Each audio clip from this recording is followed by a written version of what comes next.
Olá a todos. Na aula de hoje, nós vamos falar sobre os quadriláteros, que são um outro tipo de polígono.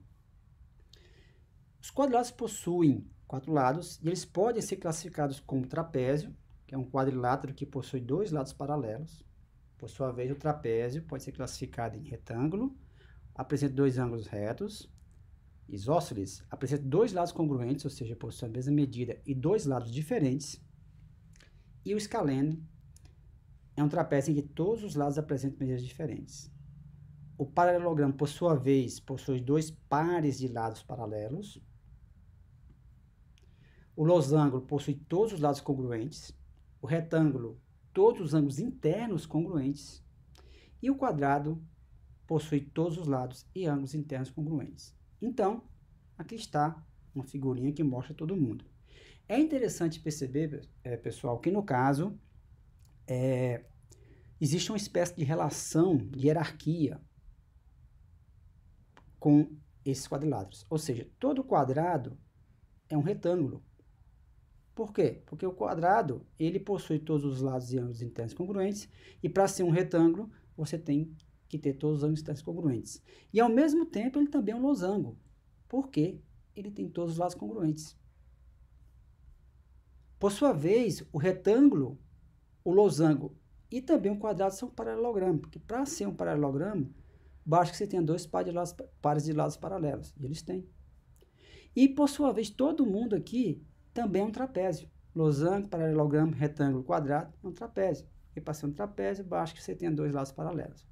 Mas perceba que nem todo trapézio é um losango, embora todo losango é um trapézio. Nem todo retângulo é um quadrado, embora todo quadrado é um retângulo. Ok?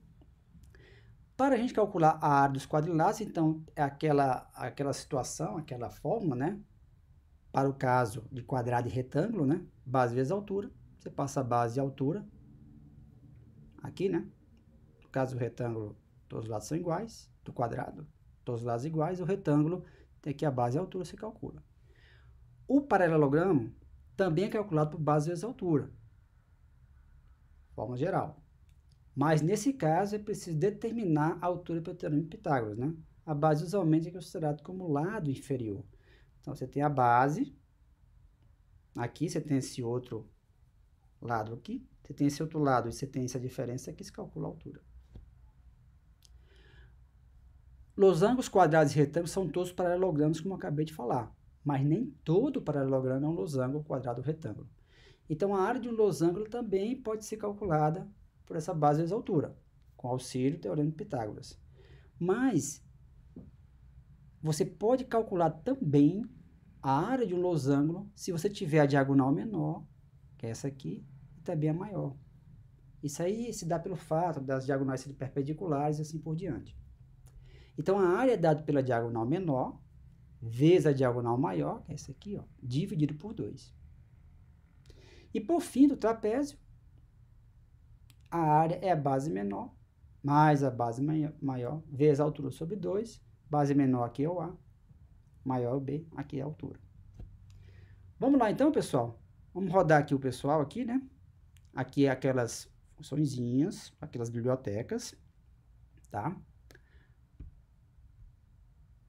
Aqui no caso é uma função para calcular a área do quadrilátero. E aí o que é que vai acontecer? Para essa função aqui, a gente vai passar como parâmetro para ela o tipo do quadrilátero. Esse B, que dependendo do tipo, ele vai ter diferentes interpretações. O H e o BM, que é a base maior. Essa área aqui, no caso, é um valor menos 1, que é um valor, no caso, se a gente tiver erro. Então, para o quadrado, retângulo e paralelogramo, o B é a base e o lado. A base, o lado. E o H é a altura. Então, eu coloquei aqui as letrinhas para identificar o Q de quadrado, o R de retângulo e o P de paralelogramo. Se for qualquer um dos três aqui, tá vendo o OR? A área é base vezes altura. Então, a gente vai precisar aí só do B e o H, né? E o T. Para o caso do losango, o B é a diagonal menor e o H é a diagonal maior. Aqui o L, ó, de losango, tá vendo? QRPL. Mas nós fazemos aqui uma verificação adicional. Por quê? Porque pode ser que a pessoa que está usando o software, o usuário, ele de fato passe uma diagonal menor que, no fundo, ela pode ser maior do que a diagonal maior. Ele passou errado. Então, se o seu B, que é a diagonal menor, é maior ou igual ao H, que é a diagonal maior, você dá uma mensagem de erro. A diagonal menor não é de fato menor do que a diagonal maior. Para, mais uma vez, tornar o seu programa mais robusto. Senão, você calcula, ó, isso aqui é a diagonal menor vezes a maior, dividido por 2, está aqui, ó.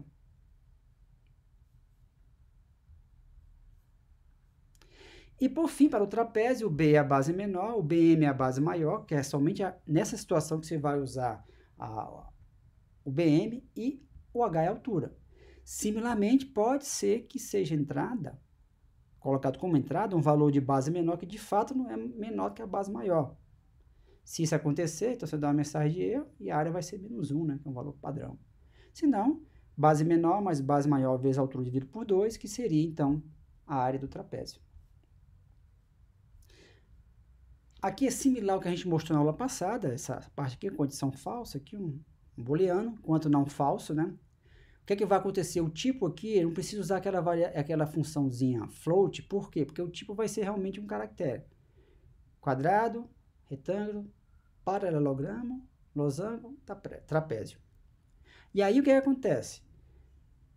Você vai entrar com a base ou diagonal menor ou base menor, dependendo do tipo, né? Do quadrilátero. E se o tipo for um quadrado, então você nem precisa entrar com a outra informação, que seria a altura, porque os lados são todos iguais. Então, faça a altura igual à base. Pronto.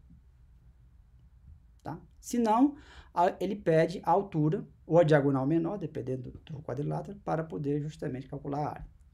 E o outro caso também é se o tipo é um trapézio, que aí, somente nesse caso vai ser pedida a base maior. Senão, você coloca um valor padrão igual a 1, que é para poder, simplesmente você vai passar para a função, mas que não vai ter, digamos assim, nenhuma utilidade. Isso aqui é aquele try, que no caso captura o erro. Se você, no caso, digitar letras aqui, para esses casos de base, altura e base maior. Similarmente, os lados devem ser maior do que zero. A gente fez isso na aula passada, quando apresentou para o caso do triângulo. Menor ou igual a zero, altura menor ou igual a zero, ou base menor ou igual a zero. Então, você dá uma mensagem de erro. Se não, você calcula passando lá o tipo, a base, a altura e a base maior. Calcular a área, tá?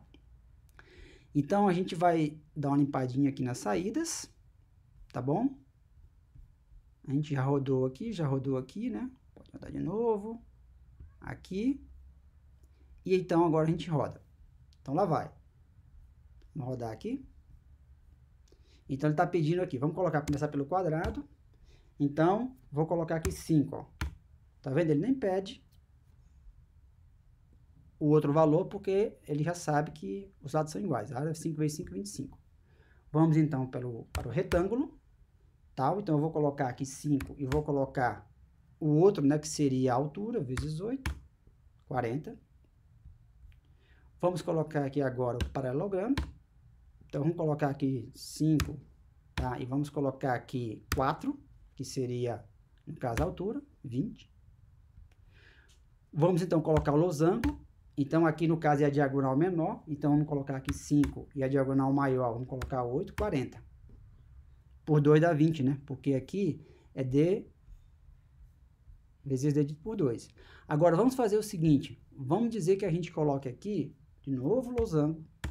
E nós coloquemos aqui 5 e 4. Então, a minha diagonal maior, de fato, está menor do que a menor. Então, você dá a mensagem de erro, tá vendo? Área é menos 1. Por fim, trapézio. Vamos colocar aqui a base menor, 5.